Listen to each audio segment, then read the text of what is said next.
이번 시간에는 내분비계와 호르몬의 특성에 대해서 한번 알아보도록 하겠습니다. 자, 일단 이 내분비계라고 한다면은 이제 지난 시간까지 우리는 신경계에 대해서 했었죠. 신경계는 전기 신호를 통해서 우리 몸에 신호 전달을 해주는 그런 시스템이었지만, 내분비계는 얘도 신호 전달이라는 체계에서 보면은 신경계와 굉장히 유사합니다. 하지만은 이제 신경계는 아까 얘기했듯이 전기 신호를 통해서 우리 몸의 신호 전달을 담당하는 반면, 내분비계는 화학적 물질을 통해서 신호 전달을 한다는 그 차이점이 있습니다. 그래서 이번 시간에는 이제 지난 신경계와는 다른 어떤 주로 화학적인 물질 분비를 통한 신호 전달 체계인 내분비계에 대해서 한번 알아보도록 하겠습니다. 교과서 페이지 넘겨서 79페이지 보시면은 이제 호르몬에 대한 정의가 나오는데, 요거를 먼저 좀 보고 가도록 할게요. 호르몬의 이제 정의가 이렇게 나와 있습니다. 교과서에 내분비샘에 합성돼서 혈액 속으로 분비되는 물질이다 라고 되어 있는데, 요거를 조금 더 다시 정리를 할게요. 제가 호르몬이라고 하는 거는, 자, 아까 지금 내분비계를 보다고 했잖아요. 그치? 내분비계는 전기신호관인 화학적 물질을 통한 신호전달 체계이다라고 방금 얘기를 했는데, 이 호르몬이 바로 내분비계에서 신호전달을 해주는 물질이에요. 즉, 신호전달 물질인데, 자, 여기 보시면은 혈액 속으로 분비된다고 했죠. 즉, 얘는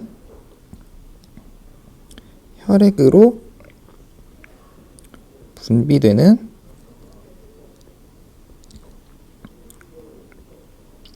신호전달 물질이라고 정의하는 게 조금 더 맞을 것 같습니다. 어쨌든 호르몬은 무엇이다? 혈액으로 분비되는 신호전달 물질이고요. 여기 나오는 이 내분비샘이라든지 그림 3-15에 보면 여기 내분비세포라고 돼 있죠? 얘네들은 바로 호르몬이라는 신호전달 물질을 분비시키는 기관이다라고 보시면 될 것 같습니다. 자, 그래서 이렇게 내분비샘은 바로 이제 호르몬 분비 기관이라고 보면 된다. 내분비세포는 그러면 호르몬 분비세포라고 하시면 되겠죠.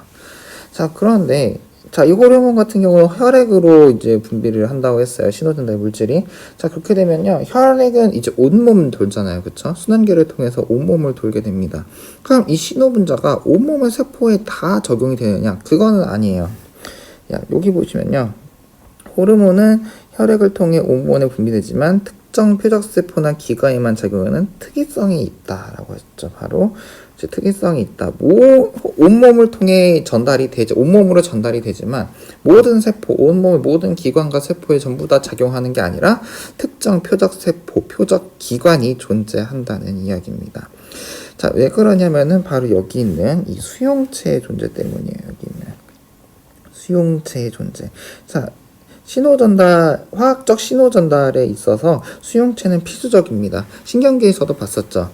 신경계에서는 주로 전기신호를 통해서 신호전달을 하긴 하지만, 이제 시냅스, 뉴런과 뉴런 사이, 뉴런과 표적세포 사이에는 이제 신경전달 물질이라는 화학적 신호전달이 이루어질 수밖에 없어요.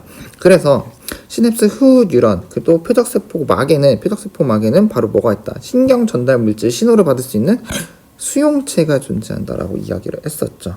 이 수용체가 있음으로써 우리는 특정 신호전달 물질에만 반응하는 세포가 존재한다, 이렇게 얘기할 수 있는 거예요. 즉, 만약에 이 내분비세포에서 분비되는 호르몬이 A라고 한다면요, 이 A에 대한 표적세포, 즉 A의 신호를 받을 수 있는 표적세포에는 무조건 A에 대한 수용체가 존재해야 된다, 이런 이야기입니다. 이렇게 있어야만 해요. 그래서 특정 표적세포나 기관에 같은 경우에는 표적세포 또는 기관에는 이제 수용체가 존재하기 때문에 이제 특이성이 작용할 수 있다, 이렇게 이야기를 할 수 있는 거죠.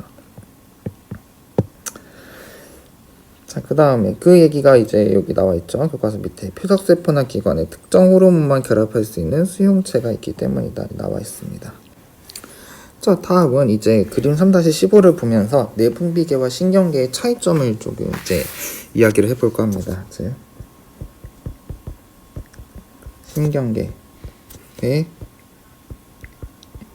내분비계.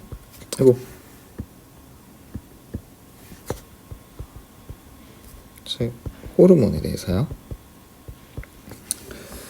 자, 둘을 비교를 할 건데, 먼저 이제 볼 거는 이제 신호전달 형태입니다. 신경계를 통한 신호전달은 바로 뭐였습니까? 전기적 신호였죠. 계속 얘기했지만은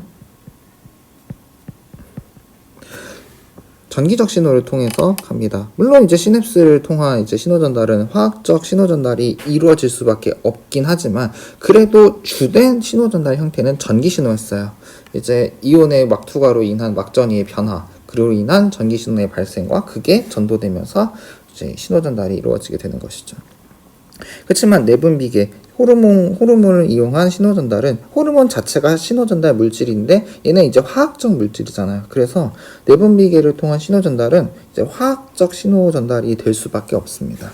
즉 신경계는 주로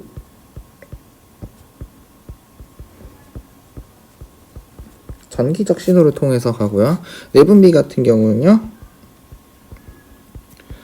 화학적 신호전달 형태를 띠게 될 수밖에 없습니다. 자, 그 다음에 두 번째는 이제 신호전달 루트라고 해야 될까요? 이제 신경계 같은 경우 무슨 얘기를 하고 싶으냐면 신경계 같은 경우는 신호가 전달이 될 때 신경계라고 하는 이제 길을 따라갑니다. 뉴런과 신경이라는 특수한 길을 따라 신호가 전달이 되게 되죠. 그렇지만 이제 내분비계, 즉 호르몬을 통한 신호 전달은 이러한 특수한 길이 없어요. 호르몬만 이동할 수 있는 특별한 길이나 다른 루트가 없다는 이야기입니다. 얘네들은 아까 호르몬은 뭐라고 정의했죠? 혈액으로 분비되는 신호 전달 물질이라고 했죠. 그래서 내분비계를 통한 신호 전달은 다른 특별한 어떤 루트가 존재하는 건 아니고요. 그냥 혈액을 통해서 신호 전달이 이루어지게 됩니다. 즉 신경계 같은 경우는 이 신호 전달 루트가 뉴런, 신경을 통한 신호 전달이라고 한다면요. 내분비계 같은 경우는요, 이제 혈관, 즉 혈액을 통한 신호 전달이다. 이렇게 볼 수가 있겠네요. 다음 이제 세 번째로는 이제 반응 속도라고 할까요? 작용 속도라고 할까요? 반응 속도, 그 다음에 작용, 반응, 범위, 이거를 볼 건데요. 작용 속도와 작용 범위는 이제 내분비계와 신경계에 대한 이제 신호전달 루트 차이 때문에 이제 발생하는 부수적인 차이점이라고 보시면 될 것 같아요. 일단 신경계는 전기 신호를 통해 이동한다 했고요. 내분비계는 이제 화학적 신호를 통해서 간다고 했어요.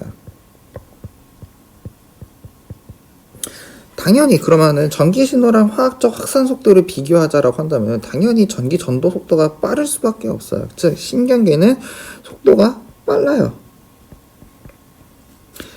멀뚱히 빠를 수밖에 없습니다. 내분비계는 상대적으로 느리죠. 이럴 수밖에 없습니다. 왜냐면은 이제 전기 신호 전달 형태의 차이 때문이에요. 그러면 이제 작용 범위는 어떠냐? 신경계는 작용 속도가 빠른 대신 작용 범위가 좁아요. 내분비계는 작용 범위가 넓습니다. 상대적으로 넓습니다. 자, 왜 그러냐? 같은 경우는요. 이제 혈액을 통해서 온 몸으로 가게 되잖아요. 그렇죠? 물론 이제 특정 표적세포에는 수용체가 존재를 해서 특정 표적세포 표적기관에만 이제 작용할 수 있긴 합니다만 그래도 기본적으로 이 호르몬 신호는 한번 분비되면 온 몸을 돌아요. 그 얘기는 뭐냐면요. 이 표적세포에서 이 수용체, 특정 호르몬에 대한 수용체를 갖고 있는 표적세포는 호르몬이 분비됐을 때 그 모든 표적세포가 다 작용할 수 있다는 소리입니다. 그래서 작용 범위가 넓어요. 하지만 이제 신경계 같은 경우는 뉴런을 통해서 특정 세포, 특정 조직 딱 이렇게만 갈 수도 있어요. 이제 길이 정해져 있으니까요. 혈액처럼 온몸을 도는 게 아니라 특정 신호가 특정 신경을 통해서 이제 다이렉트로 연결이 되는 구조다 보니까 아무래도 작용 범위가 좁을 수밖에 없죠. 자, 그 다음에 이제 마지막으로 지속 시간인데요. 아까랑 마찬가지로 보시면 됩니다. 신경계 같은 경우는요, 지속 시간이 짧아요. 내분비계는 지속 시간이 길어요. 이유는 아까랑 비슷하게 보시면 돼요. 호르몬을 통한 내분비 신호는 혈액을 통해서 온몸을 돌고, 그 다음에 그 호르몬 분자가 이제 전부 다 대사되기 전에는 이제 모든 표적기관이 그 신호를 계속 받아야 된다는 이야기니까요. 그래서 호르몬 내분비기 신호 같은 경우는 지속 시간이 굉장히 길고요. 다만 이제 신경계 신호 같은 경우는요, 신경 전달 물질이 표적세포에 분비된다 하더라도 이제 매우 짧은 시간이면 반응을 하고요. 나머지 이제 필요한 딱 그 지정된 시간, 아주 찰나의 그 시간에만 딱 반응한 다음에 나머지 잔여 신경 전달 물질들은 전부 다 그 주변에 있는 효소에 의해서 분해돼서 없어져 버려요. 그래서 지속 시간이 굉장히 짧아요. 이런 특성들이 있다라는 것을 알아가시면 될 것 같아요. 요게 이제 신경계와 내분비의 기본적인 차이고요. 그다음에 호르몬에 대해서 추가적으로 뭐 좀 더 알아둬야 될 거 있으면 교과서 이제 그림 3-15 하단에 보시면요, 이렇게 호르몬은 아주 적은 양으로 생리작용을 조절할 수 있다라는 것과 또 분비량이 너무 적거나 많으면은 결핍증과 과다증이 나타난다. 그 다음에 요것도 한번 이제 좀 알아두셔야 될 것 같은데, 척추동물 사이에서는 종 특이성이 없거나 작아요. 그러니까 이제 호르몬, 물론 이제 동물 종마다 호르몬을 구성하는 어떤 성분들이 조금의 차이는 있을 수 있지만 기본적으로 기본 뼈대가 되는 그런 성분들이나 어떤 단백질, 아미노산 이런 것들은 이제 거의 다 대동소이하다는 거죠. 비슷비슷하다는 거야. 그래서 다른 동물 종의 호르몬이 몸 안에 들어와도 항원으로 거의 작용하지 않는다라고 돼 있죠. 대표적인 예시를 하나 들어보면은 인슐린 예시를 들 수가 있는데요. 이제 돼지 인슐린을 이제 사람한테도 적용시킬 수 있어서 과거에는 이제 돼지 인슐린을 가지고서 이제 우리 몸에 당뇨병 환자에게 투여했다는 그랬던 시절도 있습니다. 자, 여기까지 이제 호르몬에 대해서 한번 살펴봤습니다. 자, 지금까지 이제 호르몬에 대해서 봤으니까 호르몬을 분비하는 내분비샘에 대해서도 한번 보겠습니다. 이제 호르몬을 분비하는 기관들 그림 3-14에 보시면요, 한 페이지 넘겨서 78페이지에 이렇게 나와 있습니다. 뇌하수체 갑상생, 부신, 부갑상생, 이자, 정소, 난소 이렇게 표시가 되는데요. 요게 이제 주된 이제 호르몬 분비샘, 이제 내분비샘이고요. 이거 말고도 이제 내분비샘이라고 부를 수 있는 부분은 그래도 꽤 많아요. 뭐 대표적으로 위 같은 경우도 이제 여러 가지 호르몬을 분비하는 내분비샘이라고도 할 수 있는데요. 뭐 교과서에는 요 정도 소개되어 있으니까 이 이상의 얘기는 굳이 뭐 더 찾아보지 않으셔도 될 것 같습니다. 어쨌든 이런 애들은 호르몬을 분비하고 이런 호르몬과 이 내분비샘들을 합쳐서 우리는 내분비계, 내분비 시스템이라고 한다. 이제 신경계와는 또 다른 이제 신호전달 시스템이다. 이렇게 이야기를 하고 있죠. 교과서 왼편에 보면요, 내분비샘과 외분비샘이 이제 차이가 나와 있는데요. 내분비샘이 있으면 당연히 외분비샘도 있겠죠. 네, 내분비샘은 이제 따로 분비관이 없어 합성한 호르몬을 혈액으로 분비하는 반면에 외분비샘은 별도의 분비관을 통해 물질을 배출한다. 별도의 분비관이 있으면은 외분비샘이고요. 이제 별도의 분비샘 없이 혈액을 통해서 이제 신호전달 어떤 물질을 분비하는 것들을 내분비샘이라고 한다. 이렇게 정의할 수 있겠네요. 뭐 외분비샘에는 젖샘, 땀샘, 침샘, 소화샘 등이 있다라고 하는데 이건 참고 삼아 알아두시면 될 것 같습니다. 교과서를 이제 2페이지 넘겨보시면요, 이렇게 이제 내분비샘에 대한 어떤 간단한 설명과 이제 여기서 분비되는 호르몬들이 나와 있습니다. 이렇게 나와 있는데, 여기서 몇 가지만 얘기를 하고 저는 이제 크게 많이 얘기를 하진 않을게요. 여러분들이 한번 직접 찾아보세요. 이 부분을 얘기를 한다면 한번 얘기하면 진짜 한없이 얘기할 수 있는 부분이기 때문에요. 저는 설명을 최소화하고 좀 넘어가도록 하겠습니다. 자, 먼저 뇌하수체인데요. 뇌하수체에서 여러분들이 조금 알아두시면 좋은 게, 일단 뇌하수체 같은 경우는 어디 있는지는 이제 신경계에서 봤으니까요. 뇌하수체에서 분비되는 요 호르몬들이 굉장히 요렇게 많잖아요. 요렇게 굉장히 많은데, 일단은 요런 것들 좀 잘 알아두시면은 좋을 것 같습니다. 갑상생 자극 호르몬, 뭐 부실 거칠 자극 호르몬, 뭐 이런 것들이 나오고요. 즉 다른 호르몬을 분비하기 위해서 다른 내분비샘의 활성화를 촉진시키는 그런 호르몬이라고 보시면 될 것 같고요. 뭐 이런 것들, 요포자국 형성성, 접분비 이런 것들은 이제 육아와 관련된 거, 출산과 육아에 관련된 거다. 생장 호르몬, 우리 성장에 대한 거다. 멜라닌 세포 자극 호르몬, 이제 이런 것들이 나오고요. 뇌하수체 후엽에서는 항인효 호르몬이 나오는데 요거는 이제 여러분들이 반드시 잘 알아두셔야 되는 호르몬입니다. 뒤에서 많이 나오게 될 애들이에요.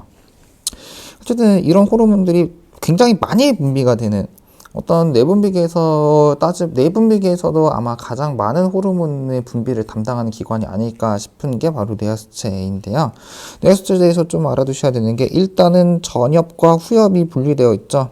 얘네는 반드시 분리되어야 됩니다. 이거를 같이 생각하시면 안 돼요. 애초에 얘네들은 발생 기원 자체부터 다릅니다. 그러니까 애초에 어디서부터 태어났냐라고 했을 때 그것마저도 다르고요. 이렇게 기능도 달라요. 다만 이제 같은 부분에 붙어 있어서 뇌하수체라고 이렇게 이하를 붙여진 거죠. 자, 뇌하수체 전엽 같은 경우는요, 이 호르몬들을 직접 분비하는 내분비샘의 기능을 합니다. 물론 시상하부의 컨트롤을 받아요. 시상하부 쪽에서 이제 들어오는 호르몬 자극을 받아서 여기서 호르몬을 생산해서 내보내는 시스템이라면은 뇌하수체 전엽은 대부분 이런 식으로 호르몬 생산 시스템이 이루어져요. 하지만 뇌하수체 후엽은 호르몬 생산 기능은 없고요. 시상하부에서 생성된 호르몬 자체를 뇌하수체 후엽 쪽에서 그냥 분비만 하는 형태로 이루어집니다. 항인효 호르몬과 옥시토신이 대표적으로 이런 식으로 이루어지게 돼요. 갑상샘도 여러분들이 아마 많이 들어봤을 텐데요. 이제 여러분들 목젖 아래에 이제 조그만하게, 생각보다 되게 작아요. 그래 조그만하게 존재한다라고 보시면 될 것 같습니다. 뭐 티록신과 뭐 티록신, 칼시토닌, 파라토르몬이 이렇게 있는데 뭐 이런 것들이 분비된다라는 거고요. 부신에서도 이제 굉장히 많은 호르몬들이 분비가 되는데요. 교과서에 소개가 돼 있는 거는 이제 에피네프린과 노르에피네프린, 그 다음에 부신 겉질에서 부신 겉질에서 무기질 코르티코이드가 분비된다라고 하는데, 뭐 이제 추가적으로 이런 것들, 당질, 코르티코이드 이런 것들도 분비가 되고요. 요거는 아마 이런 이름으로 많이 들어보셨을 겁니다. 코르티솔이라고요. 그 다음에 성스테로이드, 성호르몬이죠. 성호르몬 같은 경우도 부신에서 분비가 됩니다. 어쨌든 뭐 이렇게 부신에서도 굉장히 많은 호르몬이 분비가 되는데, 부신에서 알아두셔야 되는 건요, 바로 부신도 겉질과 속질이 분리가 되어 있고요. 당연한 얘기겠지만 겉질과 속질은 발생 기원이 다릅니다. 속질 같은 경우는 진짜 신경계라고 해도 무방할 정도예요.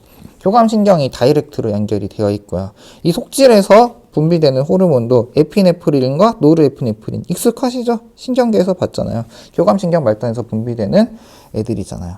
그쵸? 근데 부신 속질에서 주로 분비되는 거는 에피네프린 형태가 많습니다. 그 다음에 겉질에서는 이제 무기질 코르티코이드, 뭐 당질 코르티코이드, 성스테로이드 이런 호르몬이 분비가 된다라고 하고요. 부신 겉질에서 무기질 코르티코이드는 나트륨 제흡수를 촉진한다. 추가적으로 알아두시면 될 것 같습니다. 뒤에서 요거는 또 다시 알아보게 될 거예요.